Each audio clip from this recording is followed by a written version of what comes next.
Top quality और consistent performance के लिए सिर्फ सिल्वर पंप नाम याद रखना। સમાચારોમાં હું છું આપની સાથે હિરલ મહેતા। અમદાવાદમાં સિવિલ હોસ્પિટલ પરિસરમાંથી મંદિર ખસેડવા બાબતે હવે વિવાદ થયો છે। સિવિલના સુપ્રિન્ટેન્ડન્ટ અંધશ્રદ્ધાનો માર્ગ અપનાવતા હોવાનો આરોપ લગાવ્યો છે। સિવિલના સુપ્રિન્ટેન્ડન્ટ રાકેશ જોશી મંદિરને ખસેડવા વેણ વધાવવા કરાવતા હોવાના આક્ષેપો થયા છે। વેણ વધાવો કરાવવા પીએમ રૂમ પાસેના ખોડિયાર મંદિરે ગયા હતા। વેણ અને વધાવો કરતો હોવાનો વિડીયો પણ વાયરલ થયો છે।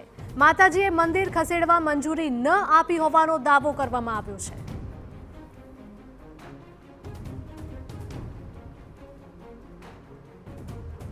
તો સિવિલ હોસ્પિટલનો આ બનાવ સામે આવ્યો છે। અમદાવાદની સિવિલમાં મંદિર ખસેડવાની બાબતે હવે વિવાદ થયો છે। તો સિવિલના સુપ્રિન્ટેન્ડન્ટ અંધશ્રદ્ધાનો માર્ગ અપનાવતા હોય તેવા પણ આક્ષેપો લગાવવામાં આવ્યા છે। સિવિલ હોસ્પિટલના પોસ્ટમોર્ટમ રૂમ પાસે આવેલું ખોડિયાર મંદિર વર્ષો જૂનું છે। સિવિલ હોસ્પિટલ બની તે પહેલાનું આ મંદિર લોકોની આસ્થા સાથે જોડાયેલું છે। હાલ આ મંદિર પરિસરમાં આવેલા મંદિરને ખસેડવા માટે વિચારણા થઈ રહી છે।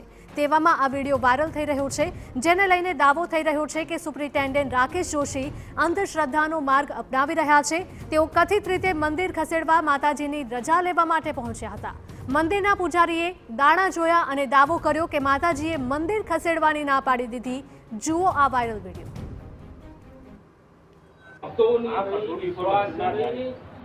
તમારું કામ થશે, તમે બનાવો, પણ આ જગાને છોડી દેજો। આ જગાને છોડી દેજો, તમારું કામ થઈ જશે। પણ બતાવ્યું તને હું આ સિવિલ લઈ લેવા જાઉં। આ સિવિલ ખુલી જાય વર્ષો પહેલા બી નથી રહેવાતી, અત્યારે બી નહીં રહેવાતું પડશે।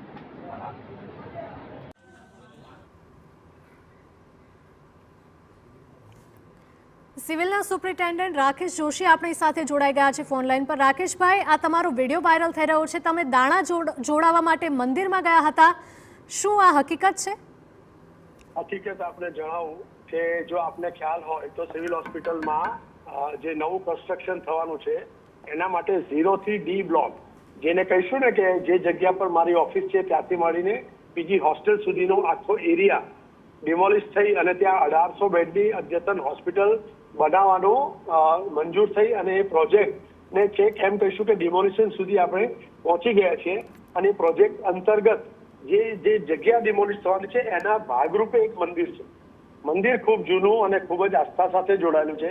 સાથે સાથે આ હોસ્પિટલનો પ્રોજેક્ટ છે જે બનશે, જેમાં 300 થી વધારે આઈસીયુ બેડ હશે, જેથી કરીને કોઈ પણ વ્યક્તિ સિવિલમાં આવે જેને આઈસીયુની જરૂર હોય એને આઈસીયુ મળી રહે એવી વ્યવસ્થા અને અદ્યતન બાકીની સગવડો જે પેશન્ટને મળી રહેશે, આવનાર દર્દીને મળી રહેશે। આના ભાગરૂપે જે નવું ડેવલપમેન્ટ થવાનું છે જેનું ઓલરેડી હાથ મુહૂર્ત થઈ ચૂક્યું છે, આપણા માનનીય પ્રધાનમંત્રી સાહેબ દ્વારા કરવામાં આવ્યું છે। અને હવે એને ડિમોલિશનનો પોર્શન સમય આવતા મંદિર એ વચ્ચે આવવાના હિસાબે મેં એમના ટ્રસ્ટી અને મહારાજ સાથે વાત કરી, પૂજારી સાથે, અને એમને એવું કહ્યું કે આપણે માત્ર રવિવારે જવાબ આપી શકશું, એટલે આપ રવિવારે આવજો। એટલે હું ડેફિનેટલી મળવા ગયો હતો એઝ અ ઇન્સ્ટિટ્યુશનલ હેડ પ્રમાણે। અને એમ જોઈએ તો આ એક આસ્થાનો વિષય પણ છે અને સાથે સાથે સિવિલનું ડેવલપમેન્ટ પણ ત્યાં જ થવા જઈ રહ્યું છે, જેથી કરીને આનું નિરાકરણ લાવવું જોઈએ એમ વિચારી અને હું એમને મળવા ગયો। એમને આ પ્રોજેક્ટ વિશે માહિતગાર કર્યા અને પછી આગળ એમને વાત કરવા કહ્યું।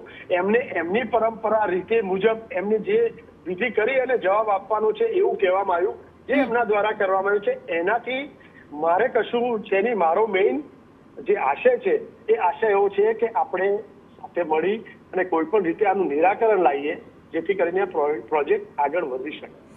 રાકેશભાઈ, તમે કોઈ પ્રકારનો વિરોધ કર્યો હોત તો પણ ચાલી જાત, અથવા તો તમે એવું કહ્યું હોત કે આ શ્રદ્ધાનો વિષય છે, મને કે અન્ય લોકોને શ્રદ્ધા છે ને એટલા માટે આ મંદિર ન તોડવું જોઈએ, પરંતુ તમે જ્યારે દાણા જોડાવા માટે પહોંચ્યા હતા મંદિરે અને તેને લઈને હવે લોકોએ પણ સવાલો ઉઠાવ્યા છે કે સિવિલના સુપ્રિન્ટેન્ડન્ટ જેવા તેવા માણસ આવી રીતે દાણા જોડાવે તો માન્યામાં આવી જાય, પરંતુ સિવિલના સુપ્રિન્ટેન્ડન્ટ તમે એક હોદ્દા ઉપર બેઠા છો અને આ પ્રકારે દાણા જોડાવા માટે એક મંદિરમાં જાઓ છો, તો તેને લઈને અનેક સવાલો પણ ઊભા થયા છે।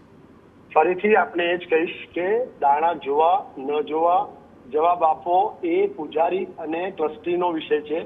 મારો વિષય એ છે કે આ અત્યારે જે પરિસ્થિતિનું પરંતુ તે સમયે નિર્માણ તમે થયું રોકી છે, શકતા હતા ને મંદિરના પૂજારીને કે પછી જે પણ ભુવા બેઠા હતા તેમને કે મારે દાણા નથી જોવા, ખાલી વાતચીત માટે આવ્યો છું, દર્શન માટે આવ્યો છું. એમના ડેફિનેટલી વાતચીતની જ વાત હતી અને એમના પ્રમાણે એમની પરંપરા પ્રમાણે એમને જવાબ આપવા માટે એમને જે કર્યું હોય એનો મારો વિરોધ નથી, કેમ કે એવું એ એમની શ્રદ્ધા છે. મારી પણ એ જ વાત છે કે મારું જે તમે આ પ્રથામાં માનો છો? નથી માનતો. તો શ્રદ્ધા પછી તમે કેમ એમના જવાબ, દાણાના જવાબ સાંભળવા માટે બેઠા ત્યાં? વાત તો કરવી પડશે. હું જે જવાબ માટે ગયો છું, જે વાર્તા કરવા માટે ગયો છું કે ભાઈ આપણે આનું નિરાકરણ લાવવું પડશે. એટલે એમના કહેવા પ્રમાણે રવિવારના દિવસ સિલેક્ટ કર્યો છે. આજે રવિવાર હતો અને મારો સમય આપ્યો એ પ્રમાણે હું ગયો અને એકના એક કેવળ આશય કે જેથી કરી અને મેં આપને કહ્યું એ પ્રમાણેનો આ પ્રોજેક્ટ અને એની સાથે જોડાયેલું આ બંને વસ્તુનું નિરાકરણ નીકળે. મારે ટ્રસ્ટીને વાત કરવી જરૂરી છે, પૂજારીને પણ વાત કરવી જરૂરી છે અને એ એમની પરંપરા મુજબ વાત કરે. પણ મંદિર અને હોસ્પિટલ આપ જોશો, મંદિર પણ ખૂબ જૂનું અને આસ્થા સાથે જોડાયેલું છે. એટલે દરેક વ્યક્તિ એની સાથે આસ્થાથી જોડાય છે. સાથે સાથે આ ડેવલપમેન્ટની પણ વાત છે કે જેના થવાથી આવનાર દર્દીને ફાયદો થવાનો છે. આ બંનેનું સુખદ સમાધાન થઈ શકે અથવા એનો કોઈ રસ્તો મળી શકે એના માટેનું આ એક પહેલ છે કે જે પગલું ભર્યું છે કે હું એમને મળવા ગયો, એમની સાથે વાત કરી. એમની છેવટે તો ના જ પાડી છે, જેના ઉપર આપણે કોઈ વન સાઇડેડ કોઈ ડિસિઝન લેવાનું છે નહીં. કારણ કે ફરીથી કહીશ કે ખૂબ જૂનું મંદિર છે જે આસ્થા સાથે જોડાયું છે. એટલે આપણે એ પણ મેન્ટેન કરવાનું છે ને સાથે સાથે આપણું જે પ્રોજેક્ટ છે એને વેગ મળે એ પ્રમાણેના આશય સાથે આજનું હું મળવા ગયો. બિલકુલ રાકેશભાઈ, આપ અમારી સાથે જોડાયા તે બદલ આપનો આભાર. તો સિવિલના સુપ્રિન્ટેન્ડન્ટ આપણી સાથે જોડાઈ ગયા હતા. સંવાદદાતા નરેન્દ્ર જોડાયા છે વધુ અપડેટ સાથે. નરેન્દ્ર, જણાવશો કે સિવિલમાંથી મંદિર ખસેડવાનો આ વિવાદ છે અને તેને લઈને જ આપણી સાથે સિવિલના સુપ્રિન્ટેન્ડન્ટ પણ જોડાઈ ગયા હતા કે તેઓ દાણા જોવડાવવા માટે નહોતા ગયા, પરંતુ પૂજારી છે મંદિરના, તેમની સાથે વાતચીત કરવા માટે ગયા હતા. એક તરફ જ્યાં રાજ્ય સરકાર અંધશ્રદ્ધા નિવારણ માટેનું એક બિલ લાવે છે, વિધાનસભામાં પસાર પણ થાય છે અને જ્યારે રાજ્ય સરકાર વાતચીત કરી હતી ત્યાંમાં પણ એમને સ્પષ્ટ કહ્યું હતું કે દાણા જોડાવા, ભૂવા અને એ સહિતની તમામ બાબતો છે એ આ બિલ હેઠળ આવરી લેવામાં આવી છે. અને બીજી તરફ રાજ્ય સરકારના જ કર્મચારી અને ક્લાસ 1 ઓફિસર સિવિલ સુપ્રિન્ટેન્ડન્ટ કે જેઓ વિજ્ઞાન ભણીને આવ્યા છે અને તેઓ સારી રીતના સમજે છે કે વિજ્ઞાન અને અંધશ્રદ્ધા બંને અલગ વિષયો છે. અને જ્યારે તેઓ આ પ્રકારે અને વિડીયોમાં પણ જોવા મળી રહ્યું છે કે કેવી રીતના દાણા નાખવામાં આવે છે, તેઓ વધાવો અને એ તમામ જે શબ્દો છે એ પણ બોલતા આપને જોવા મળી રહ્યા છે. આથી બીજી એક વિડીયોમાં બાબત એ પણ જોવા મળી રહી છે કે 7 અલગ અલગ ફૂલ મૂકવામાં આવે છે. એમાં રાકેશ જોશી કોઈ એક પર્ટિક્યુલર ફૂલને પસંદ કરે છે અને ત્યારબાદ આવીને એક બાળક એ ફૂલને સ્પર્શ કરે છે. એટલે આ તમામ બાબતો જે છે જે વિડીયોમાં જોવા મળી રહી છે એ ચોખ્ખી રીતના અંધશ્રદ્ધા સાથે સંકળાયેલી છે. પરંતુ કદાચ એમને એવું લાગ્યું હોય કે અંધશ્રદ્ધાના થકી પણ એક રસ્તો નીકળે અને કોઈ પણ રીતના સિવિલમાં આ જે મંદિર અહીંયા છે એ ખસેડવામાં આવે તો એ ડિમોલિશ થાય એ આશયથી એ જયા હશે. પરંતુ એમના દ્વારા જે રસ્તો પસંદ કરવામાં આવ્યો એ જરૂરથી અંધશ્રદ્ધાનો છે.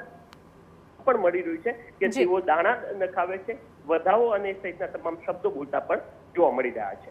બિલકુલ નરેન્દ્ર, માહિતી બદલ આપનો આભાર. તો સિવિલના સુપ્રિન્ટેન્ડન્ટ ખુદ મંદિરમાં પહોંચ્યા હતા અને દાણા જોવડાવતા હોય તેવા પણ દાવાઓ થઈ રહ્યા છે, જેને લઈને અનેક સવાલો પણ છે. કારણ કે આ એક વિજ્ઞાનના માણસ, ક્લાસ 1 ઓફિસર હોવા છતાં પણ તેઓ મંદિરમાં દાણા જોવડાવવા માટે ગયા હતા, તેને લઈને અનેક સવાલ. વડોદરામાં